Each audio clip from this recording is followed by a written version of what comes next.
Guys, Luke's going to be on it, or Luke got called to jury duty, and he's asking me some questions about that.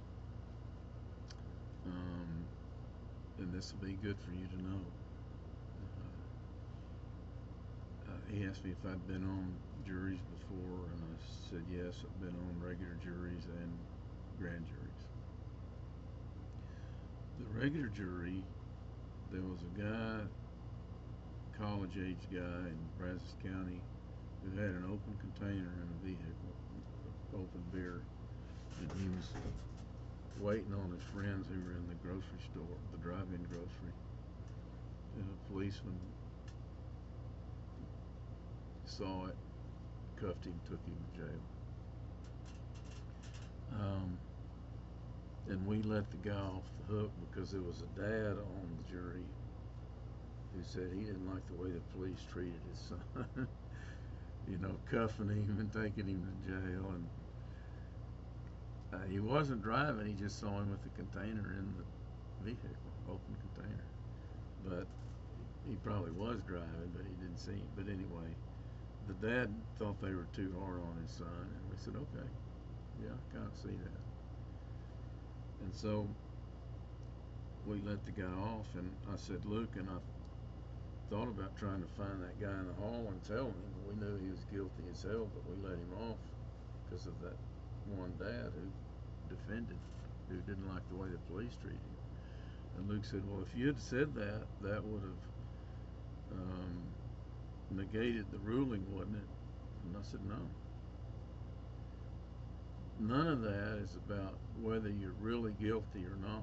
It's about whether the jury wants to convict you of being guilty or not. None of that stuff in the courtroom is ever about the truth. Your judgments are based on the truth and the whole truth.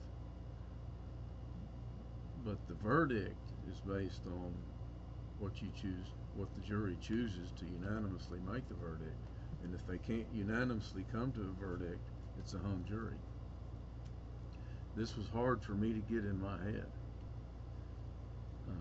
especially with, and also pointed out to Luke that none of that stuff is ever about the whole truth. You get up there, I swear to tell the whole truth and nothing but the truth, so help me. Hell, it's never about that. It's about whatever narrative you can create in that courtroom.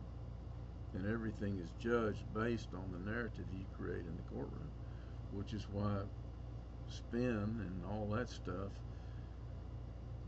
you know, screws up our society, because we're trying to spin it, you know, where we are guilty but we look like we're not type deal. Everything gets to be about spin in the narrative. But the unanimous verdict wouldn't be changed by if I found that guy in the hallway and said, we knew you were guilty as hell, but we decided to let you off. That would have stuck, I'm pretty sure. What wouldn't have stuck is if somebody was able to prove that there was favoritism, I think, in the jury.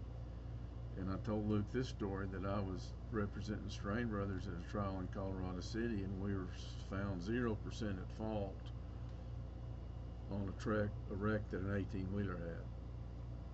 You know, they allowed the jury to 0%, 50%, you know, whatever. And I went over to shake all the jurors' hands, and about the third or fourth lady coming out of the jury box said, I've always just loved your daddy. Shh, shh, you know, that might have, you know, if there was that kind of favoritism, it might have, but I really don't know the law that well.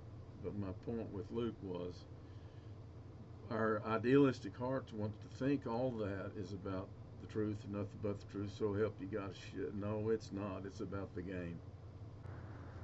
I think in our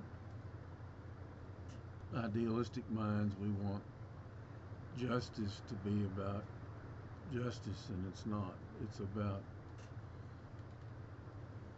you know, when Jesus said the weightier matters of the law are justice, mercy, and faith.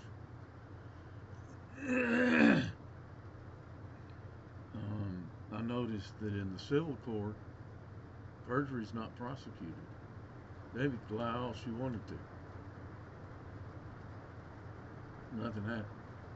I fussed about But if you lie and piss off a district attorney, he's going to come after you because you ruined his case. You know what I mean? There's just too massive amount of crap to deal with.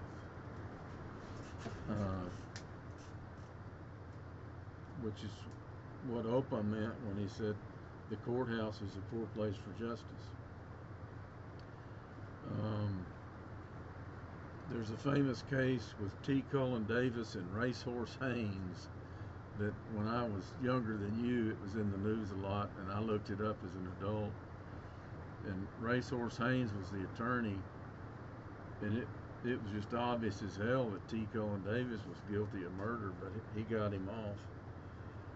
You know, that's not justice, but it's what you want if you're guilty and you're trying to get out of it. You know, it's the way our justice system works. And what I've fussed about is it's also used as malevolent. Excuse me, I've got a position on. It's also used. The civil court system is used to harm people malevolently,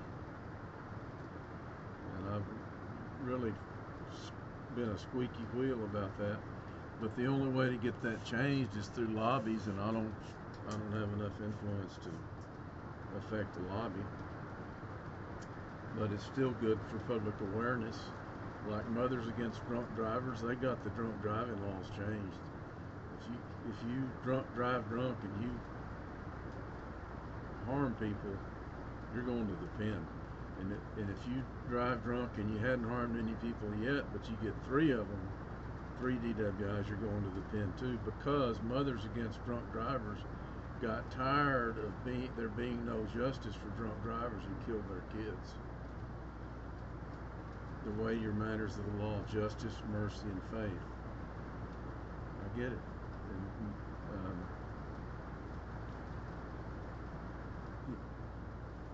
And that's Jesus' law, God's law, the forgive 70 times 7 and all that stuff. And then, like Paul said, you don't use somebody else's forgiveness just as a reason to whack the hell out of them every time you can. That isn't what Paul said, but he said something kind of like that. Don't use grace as a justification to be hedonistic. He didn't use that word, but that's what he meant, I think. Okay? I don't remember if I told you about the grand jury that let a guy off a murder because the guy he killed needed killing. Did I tell you that one? That's a true story from somewhere around here, told to me by Mort Mertz. Good fella, Mort's a good fella. Okay, it's not an ideal world, it's a messed up world. Go get 'em.